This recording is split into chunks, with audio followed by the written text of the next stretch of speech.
The NASA astronauts who spent an unexpected 9 months in space are weighing in on their extended time in orbit. Sonny Williams and Butch Wilmore held their first press conference since returning to Earth. Christian Benavides shows us how they reflected on their time adjusting to gravity. And splashdown, Crew 9 back on Earth. For Sonny Williams and Butch Wilmore, there's no place like home. I wanted to hug my husband and hug my dogs. I had a good grilled cheese sandwich when I got home. On Monday in Houston, the NASA astronauts held their first press conference since returning from the International Space Station following a 9-month stay in space. Some happy waves, smiles all around. For Wilmore, extended time in orbit meant he missed most of his daughter's senior year of high school.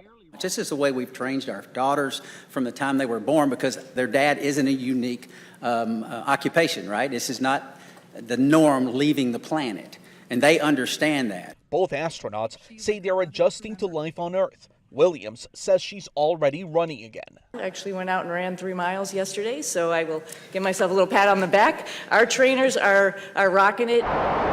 Launched into orbit in June of 2024, their mission was originally scheduled to last just 8 days, but was repeatedly extended, the result of a series of mechanical and logistical challenges. Merry Christmas! In all, the astronauts spent 286 days in space.